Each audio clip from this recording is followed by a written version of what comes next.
আজকে টেস্টি একটা মাছের ঝোল রান্না করব।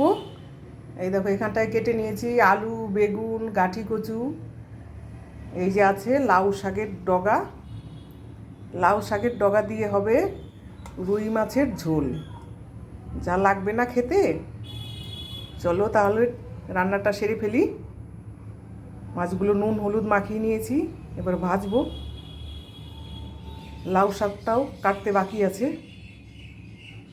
হয়ে গেছে মাছ ভাজা, এবারে তুলে নেব মাছগুলো। হয়ে গেল মাছ ভেজে নেওয়া। এবারে ফোড়নে দিয়ে দিচ্ছি জিরে, তেজপাতা, শুকনো লঙ্কা, দেব কেটে রাখা সবজি। সবজিগুলো খুব সুন্দরভাবে ভাজা হয়ে গেছে। এবারে দিয়ে দিচ্ছি শাক, দেব কাঁচা লঙ্কা,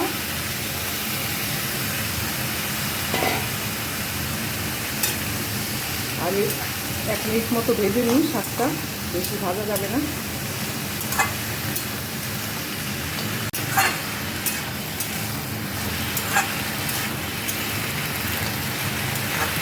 হয়ে গেছে, এর চাইতে আর বেশি ভাজবো না শাক দিয়ে। এবারে দেবো জল, পরিমাণ মতো জল। হাই ফ্লেমে একটু ঢাকা দিয়ে রাখবো। দিয়ে দেবো ভেজে রাখা মাছ।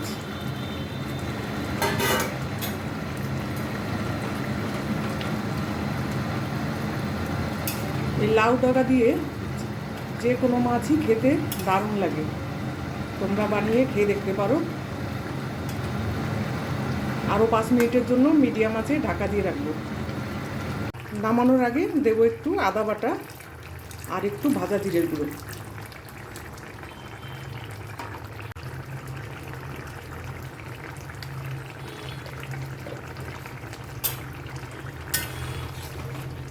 যা লাগবে না খেতে গরম ভাতের সঙ্গে। হয়ে গেছে আমার লাউ ডগা দিয়ে মাছ রান্না। এবারে নামিয়ে নেব।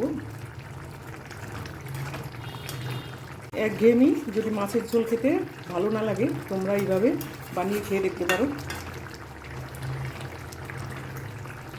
খুবই ইজি এবং হেলদি একটা মাছের ঝোল। রেসিপিটা কেমন লাগলো অবশ্যই জানিও। ভালো লাগলে একটা লাইক করবে, কমেন্ট করবে, আর আমার চ্যানেলের সঙ্গে থাকবে। একঘেয়েমি খেয়ে যদি বোর হয়ে যাও, তাহলে এইভাবে একবার বানিয়ে খেয়ে দেখতে পারো। আশা করছি ভালো লাগবে।